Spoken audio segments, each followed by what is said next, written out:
Vamos agora falar sobre uma questão envolvendo tecnologia, essa questão de inteligência artificial. Por quê? Porque o governo federal lançou na última semana o Plano Nacional de Inteligência Artificial. Esse plano, ele é fruto de uma série de propostas, quase 300 propostas feitas por cientistas brasileiros, além de contribuição de mais de 100 instituições públicas, privadas e também a sociedade civil.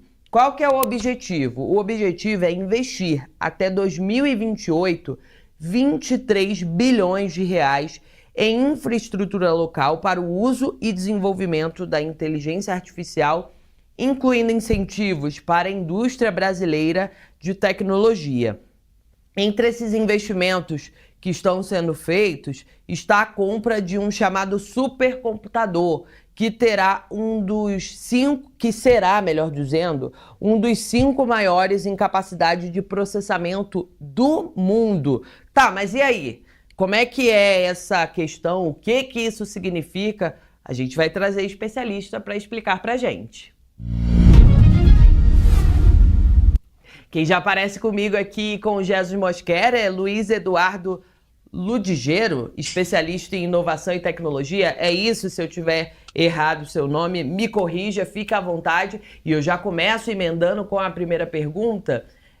Luiz Eduardo, o que significa essa expressão supercomputador? O que ele pode interferir na nossa vida, no dia a dia? Muito bom dia e obrigada pela sua participação aqui com a gente.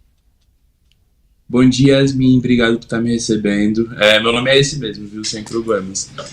Yasmin, deixa eu te falar sobre a questão do supercomputador. Todo computador, ele se dá pela capacidade de processamento dele. Então, o supercomputador não é nada mais do que um computador que consegue processar muitos dados ao mesmo tempo.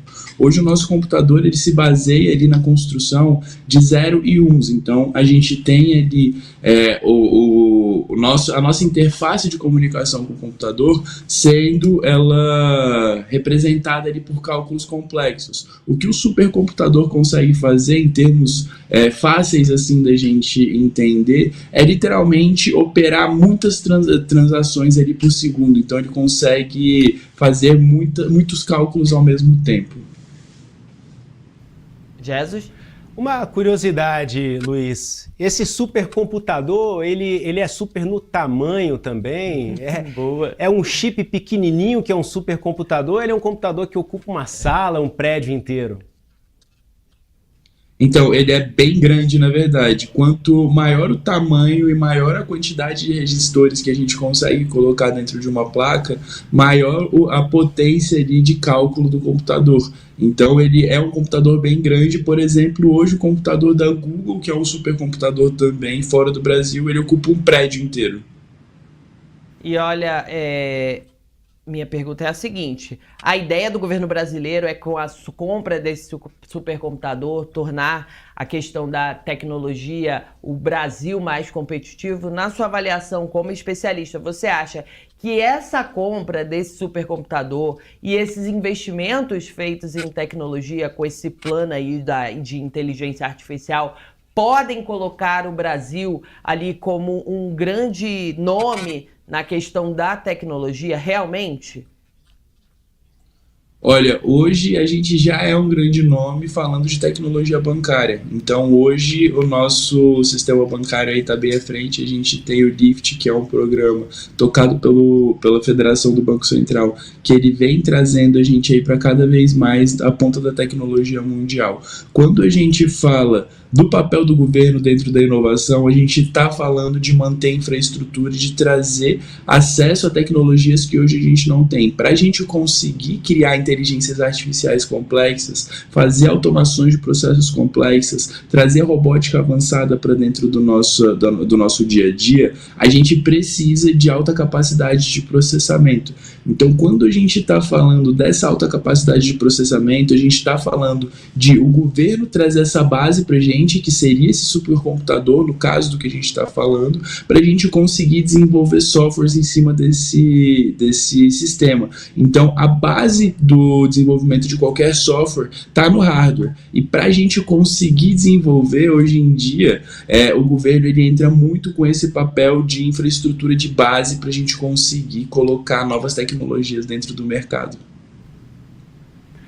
Uma curiosidade aqui, até para a gente entender, porque a gente ouve tanto falar de inteligência artificial e a primeira coisa que vem à nossa mente é o ChatGPT. Inteligência artificial, vou pedir, faça aí uma pesquisa para mim, eu escrevo um texto com essa característica, mas a inteligência artificial, quando a gente começa a estudar um pouquinho esse assunto, a gente sabe que vai muito além disso.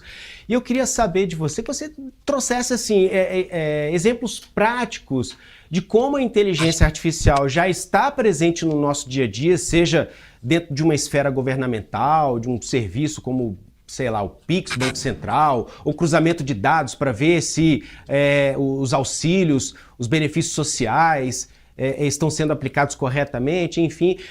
Esse exemplo mais macro, vamos dizer assim, de um governo, por exemplo, e como a inteligência artificial está presente no nosso dia a dia, nas pequenas coisas, para a gente entender o que é essa tal de inteligência artificial que vai muito além do ChatGPT. Perfeito, Jesus. Quando a gente fala de inteligência artificial, ela está presente até nas coisas mais simples do nosso dia a dia. Inclusive, um caixa eletrônico, o Banco 24 Horas, hoje ele desde que foi criado, ele é uma inteligência artificial, porque ele consegue fazer o cálculo simples. Quando a gente está falando de inteligência artificial, a gente está falando de uma máquina que ela consegue tomar decisão a partir de parâmetros pré-estabelecidos. Então a gente consegue indicar para ela o que é sim e o que é não.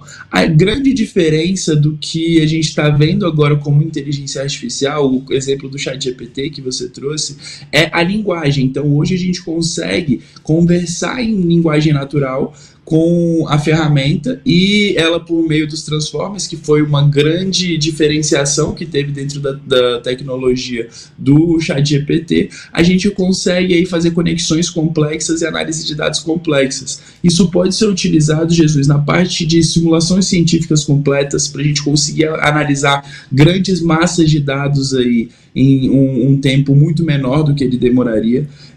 Na parte de análise de dados complexos, fora da ciência também, então quando a gente está falando aí de análise de dados financeiros, quando a gente está falando também de análise de dados de população e análise de dados das pessoas se relacionando com o mundo, e quando a gente está falando da inteligência artificial, a gente está falando de automação de processos. Então quando a gente fala de automação de processos administrativos, quando a gente fala de automação de processos repetitivos que tem aí dentro do governo e das empresas, e hoje a gente já utiliza muita inteligência artificial sem perceber que a gente está utilizando a inteligência artificial. Ela se expande aí por vários âmbitos da nossa vida, inclusive o Facebook e o Instagram. Hoje eles utilizam várias semânticas de inteligência artificial para conseguir tratar esses dados e trazer para a gente ali no feed o que a gente quer ver. Então tudo isso utiliza inteligência artificial por trás. O que a gente está vendo hoje com essa massificação da inteligência artificial é a nova interface de comunicação que, por meio dos Large Language Models, os LLMs, que por exemplo o ChatGPT é um LLM, a gente consegue hoje conversar com essa massa de dados.